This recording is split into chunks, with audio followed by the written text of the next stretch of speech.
W poprzednim odcinku poznaliśmy wydarzenia, które doprowadziły do ludobójstwa na Wołyniu. Ale historia nie tworzy się sama. Za każdą organizacją stoją konkretni ludzie. Ludzie, którzy tworzą ideologię, budują struktury, podejmują decyzje i wydają rozkazy. W latach 1943 i 1944 na Wołyniu dochodzi do masowych mordów na polskiej ludności cywilnej. Płoną wsie, giną całe rodziny. Znikają miejscowości istniejące od pokoleń. Zanim przejdziemy dalej, musimy postawić sprawę jasno. W mojej ocenie każda z osób, którą dziś przedstawimy, ponosi współodpowiedzialność za zbrodnie popełnione na Wołyniu. Nie opowiadamy o nich, by szukać usprawiedliwień czy zrozumienia dla ich postaw. Analizujemy ich rolę tylko po to, by pokazać, jak działał zbrodniczy system, który doprowadził do tej tragedii i z kim w tamtym czasie mieliśmy do czynienia. Pojawia się więc pytanie, kto znajdował się na szczycie organizacji odpowiedzialnych za te wydarzenia? Kto dowodził i kto miał władzę? W tym odcinku przyjrzymy się ludziom stojącym na czele organizacji ukraińskich nacjonalistów Bandery i Ukraińskiej Powstańczej Armii. Nie po to, by tworzyć ich biografię, ale po to, by zrozumieć mechanizm systemu, który funkcjonował na Wołyniu w czasie wojny. W poprzednim odcinku omówiliśmy już rozłam organizacji ukraińskich nacjonalistów. Dla wydarzeń wołyńskich kluczowe znaczenie miała frakcja Organizacji Ukraińskich Nacjonalistów Bandery, czyli organizacja kierowana przez zwolenników Stepana Bandery. To właśnie z jej struktur wywodzili się ludzie, którzy w kolejnych latach obejmowali najważniejsze stanowiska polityczne i wojskowe. Organizacja Ukraińskich Nacjonalistów Bandery nie była luźnym ruchem działaczy. Posiadała własne kierownictwo, własną hierarchię, bezwzględny system podejmowania decyzji. Gdy zaczęła powstawać Ukraińska Powstańcza Armia, wielu jej dowódców było jednocześnie związanych z politycznym kierownictwem Organizacji Ukraińskich Nacjonalistów Bandery.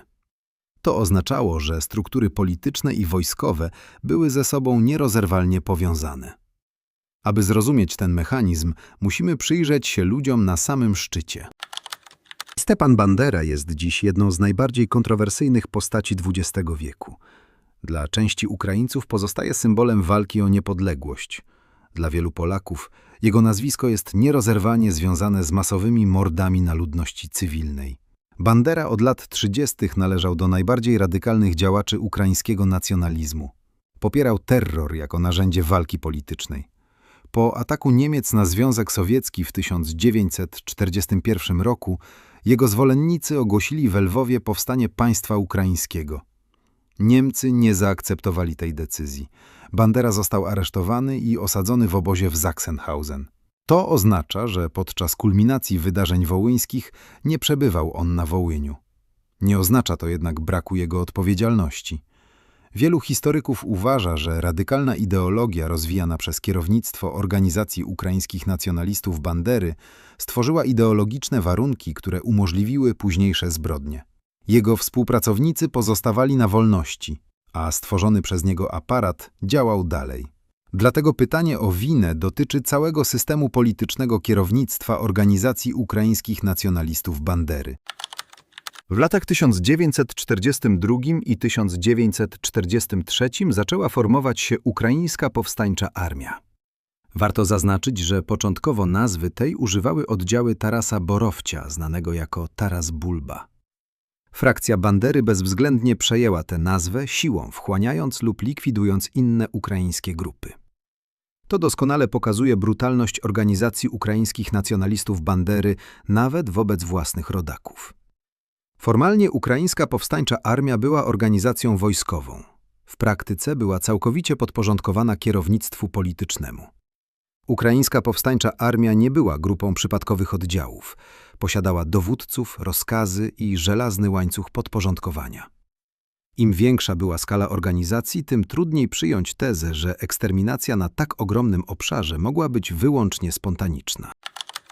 Jedną z najważniejszych postaci tego systemu był Roman Szuchewicz.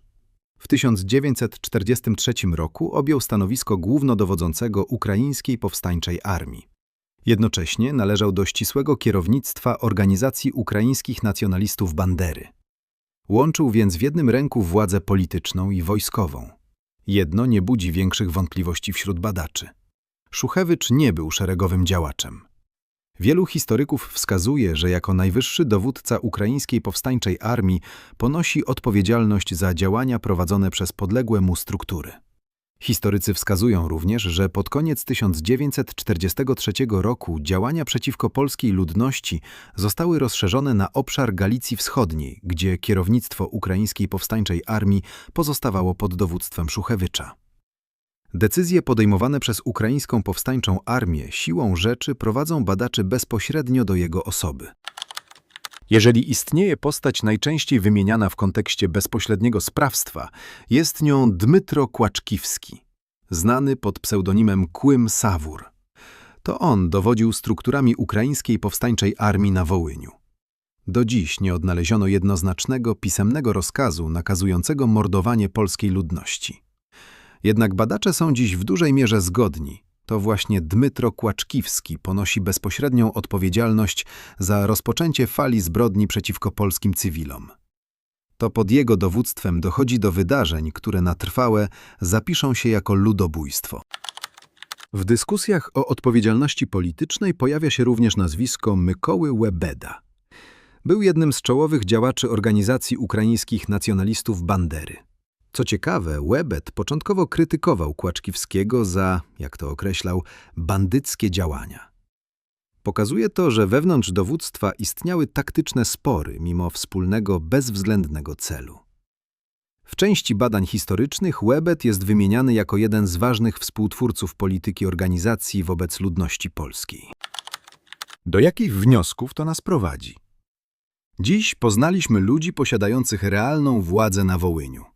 Stepana Banderę, którego nazwisko do dziś pozostaje symbolem ideologii organizacji ukraińskich nacjonalistów Bandery, Romana Szuchewicza, który dowodził armią, Dmytra Kłaczkiwskiego, który pociągał za sznurki w terenie i Mykołę Łebeda, współtwórcę polityki organizacji ukraińskich nacjonalistów Bandery.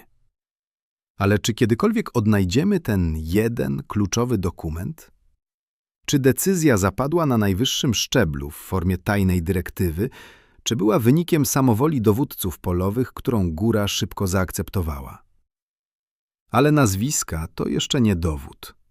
W następnym odcinku zajrzymy do archiwów i sprawdzimy, co o kulisach wołyńskiej tragedii mówią zachowane dokumenty, zeznania i relacje świadków. Dziękuję za oglądanie.